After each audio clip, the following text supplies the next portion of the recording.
Shankara was one of the great mystic yogis of the Hindu tradition.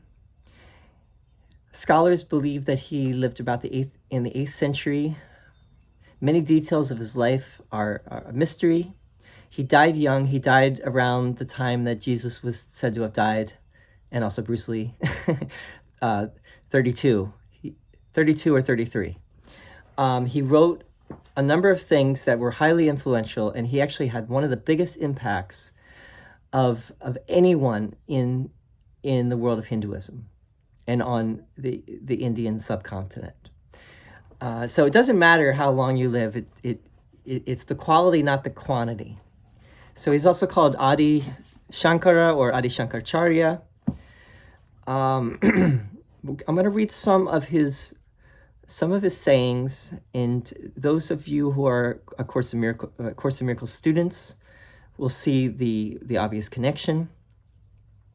He was also Shankara was one of the first formulators of what is called Advaita Vedanta.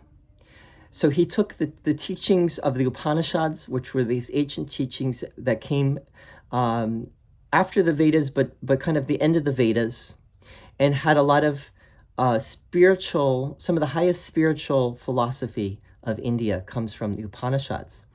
And then what was created from the Upanishads was this thing called Vedanta. Vedanta means the end or the essence of the Vedas. And what Shankara did was he systematized it even more, and he attempted to show why Advaita Vedanta is the highest truth. And what is Advaita? Advaita is non-duality. And for him, it was a pure non-duality. And you'll see from some of these things that he said. It's very similar to what A Course in Miracles seems to be teaching, although that is debatable as well. There are people in the world of A Course in Miracles that disagree that A Course in Miracles is non-dualistic. But that's another subject. Maybe I'll talk about it a little bit more. But let's read some of these. When our false perception is corrected, misery ends also. When our false perception is corrected, misery ends also. Like the appearance of silver in mother of pearl, the world seems real until the self, the underlying reality, is realized. Like the appearance of silver in mother of pearl, the world seems real until the self, the underlying reality, is realized. So the self is also Brahman. That's the term that's used in Hinduism. It's a Sanskrit term. And it's the ground of being or the underlying reality, or you could say the ultimate reality. So the world is an appearance. Once the appearance is seen for what it, or seen through, or seen for what it really is, the true self comes shining through. Knowing that I am different from the body, I need not neglect the body. It is a vehicle that I use to transact with the world. It is the temple which houses the pure self within. Right, so this is similar to what A Course in Miracles is saying, is that it's like a middle path. It's like you don't need to fight your body. You do not need to negate your body. You do not need to deny your body. You do not need to practice self-abnegation, as it's been called, or you don't need to do so many austerities and treat your body unkindly, but you can see your body as a vehicle or a communication device that helps you to realize the truth and to share the truth with others. When your last breath arrives, grammar can do nothing. So this is a way of saying when your last breath arrives, grammar can do nothing. This is a way of saying that all of your learning ultimately is only a stepping stone to help you on the path of realization. Learning can often be in the way, and books and reading can confuse us and be in the way. And whether, you could be a very learned person, but you might not be a realized person. There is sorrow in finitude. The self is beyond time, space, and objects. It is infinite and hence of the nature of absolute happiness. And the word in Sanskrit is sukham for happiness usually. Dukkham is suffering. So there's sorrows, dukkam, or dukkha, in infinitude.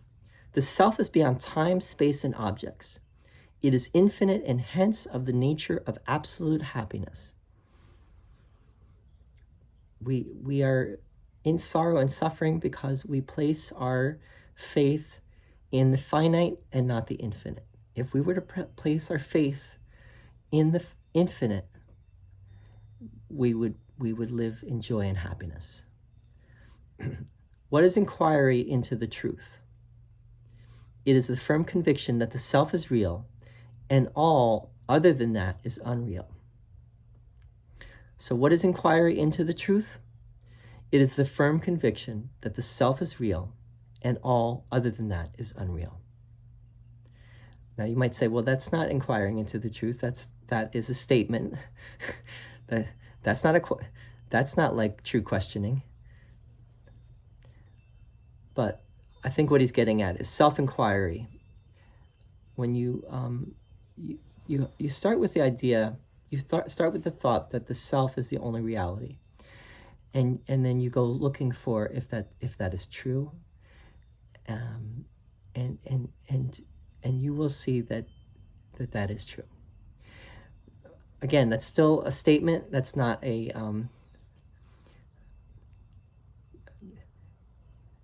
thinking people who don't necessarily believe this probably would still have a problem with that, but that's okay.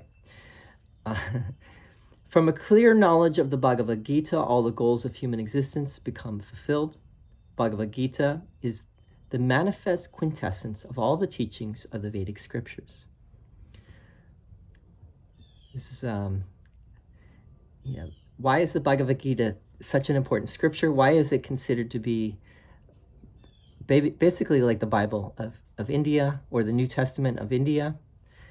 And why is Krishna likened to Christ?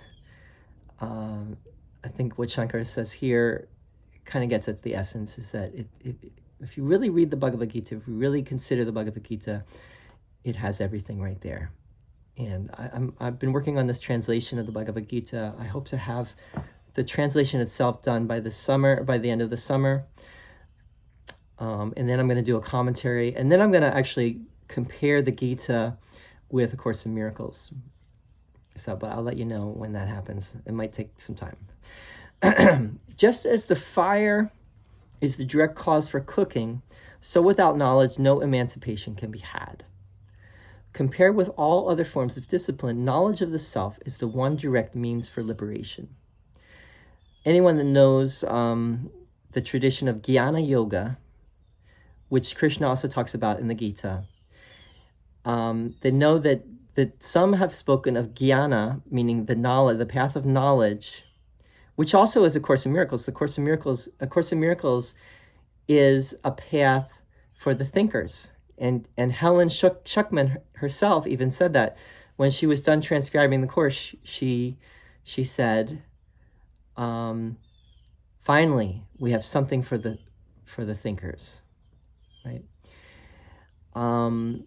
It's a direct path because it goes right there. It goes right to the source.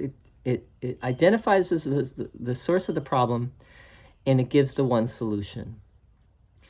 And Ramana Maharshi said the same thing. Ramana Maharshi was one of the great, like Shankara, he was one of the great mystic yogis of India. He lived in the 20th century.